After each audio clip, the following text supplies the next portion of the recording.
भरत किसे कहते हैं? भरत का अर्थ ही है भा मतलब भक्ति में, रा मतलब रत हो के, लग कर के, ता मतलब तम, तम मतलब अंधकार। जिसने भक्ति में लग कर के जीवन के अंधकार को समाप्त कर दिया हो उसको भरत कहते हैं। भरत कौन? भा मतलब भवसागर से, रा मतलब राम नाम को, ता मतलब तरणी, तरणी मतलब नौका। जिसने भवसागर से पार होने के लिए राम नाम को नौका बना लिया हो उसे भरत कहते हैं। तो भरत भक्त है। भरत को पिता ने राज्य दे दिया, लेकिन भरत का मन बहुत समय तक राज्य पाठ संभालने में नहीं लगा, क्योंकि भरत एक भक्त है और भक्त का मन भक्ति के अतिरिक्त कहीं नहीं लग सकता। थोड़े दिन तो संभाला जैसे संभला, उसके बाद भरत ने पूरा राज्य पाठ छोड़ा और छोड़ के भरत पुलह नाम के आश्रम में झोपड़ी बना करके रहने लगे। वेद व्यास जी लिख रहे हैं, तस्मिन् वाव किलसा एकलः पुलहाश्रमोपवने विविध कुसुम किसलय तुलसी काम्बुभी कंदमूल फलोपहारैश्च समीप मानो भगवत आराधनम विविक्त उपरत विषयाभिलाषा उपभृतोपसमः पराम निर्वृत्ति मवाप। भरत झोपड़ी बना करके पुलह नाम के आश्रम में रहते हैं, कंदमूल फल खाते हैं। विषयों को भरत ने विषयों की आहुति दे दी है, इंद्रियों पर भरत का नियंत्रण है और दिन रात भरत भजन में डूबे रहते हैं। भरत जंगल आए हैं घर छोड़ के, क्यों? कि मैं आसक्ति से बच पाऊं। आसक्ति मतलब घर में माया मोह रहती है बहुत, पति की, पत्नी की, बच्चों की, माता पिता की, परिवार की, समाज की, राज्य की। तो उस माया मोह से बचने के लिए भरत कहाँ गए? एकांत वन में, जंगल में। पर ध्यान रखिएगा, यदि मोह उत्पन्न होना है तो हिमालय की गुफा में जाके बैठ जाओ, वहां हो जाएगा। आसक्ति मोह जीवन में आना है तो एकांत में भी आप आसक्त हो सकते हैं। और यदि जीवन में मोह नहीं आना तो आप लाखों की भीड़ में भी रहोगे तो नहीं हो सकता। और यदि होना है तो अपने आप को कमरे के भीतर भी बंद कर लोगे तो वो हो जाएगा।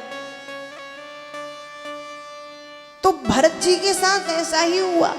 भरत ने घर बार परिवार छोड़ा है कि मैं भक्ति करूंगा एकांत में बैठ के, माया मोह से दूर। माया मोह से दूर भरत जंगल में आए, लेकिन जंगल में आकर के भी भरत माया मोह के चक्कर में पड़ गए। बस अंतर ये था कि घर में रहते तो बच्चों की, पत्नी की, माता पिता की माया मोह में पड़ते, धन की माया में मोह में पड़ते, यहाँ के जानवर के मोह में पड़ गए। पर पड़ गए। एक दिन की बात है, भरत गंडकी नदी के किनारे बैठ के भजन कर रहे थे।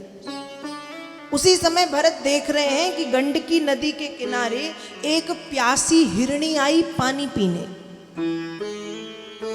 हिरणी गर्भवती है, पानी पी रही थी। उसने शेर की दहाड़ सुनी और जब शेर की दहाड़ सुनी तो वो अपने प्राण बचाने के लिए पानी में कूदी।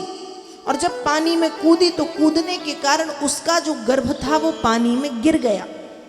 हिरणी पानी से बाहर निकली, निकल करके मर गई, लेकिन पानी में कूदने के कारण गर्भ पानी में गिर गया था। बच्चा उसका जो था वो पानी में ही गिर गया, पैदा हो गया। भरत जी ये सब देख रहे हैं और वो बच्चा जीवित है। भरत जी ने सोचा इसकी रक्षा करना तो परम धर्म है, देखते हुए ना बचाऊं तो पाप लगेगा। इसलिए भरत जी ने जीव की रक्षा करना अपना धर्म समझते हुए उस हिरण के बच्चे को पानी में से निकाला, उसकी साफ सफाई की, उसको पोंछा पाछा, उसकी रक्षा की।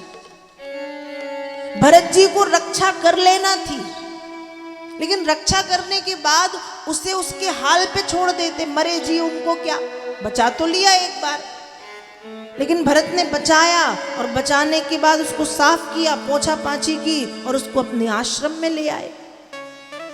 अब जो भरत सुबह से पूजा पाठ में लग जाते थे, सूर्य नारायण को अर्घ देते थे, अब वो भरत सुबह से उस हिरण के बच्चे को घुमाने फिराने में लगे हैं, उसको हरी हरी घास खिलाने में लगे हैं। अब जब भरत पूजन करने बैठते तो वो हिरण का बच्चा आके कहीं भरत को चाटने लगता, कहीं भरत की गोद में बैठ जाता, कहीं भरत को अपना सिर मारता।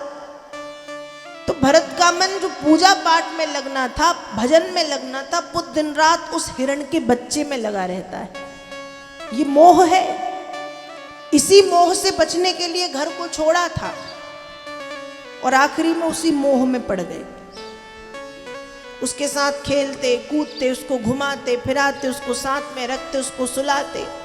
लेकिन एक दिन की बात है, जब वो थोड़ा बड़ा हुआ तो अपने ही जैसे हिरणों को देख के उनके झुंड में भरत को छोड़ करके भाग गया। भरत जी ने उसको खूब ढूंढा पर कहीं नहीं मिला।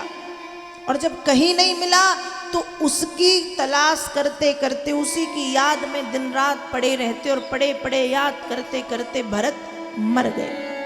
तो भरत जी ने अंत समय मन लगाया हिरण में, हिरण बन गए।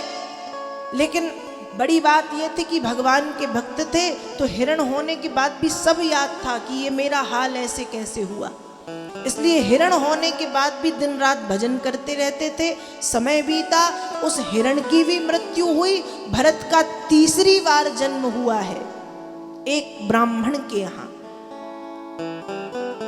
नाम भरत ही रखा है, लेकिन भरत शब्द के आगे एक शब्द लगाया गया है जड़।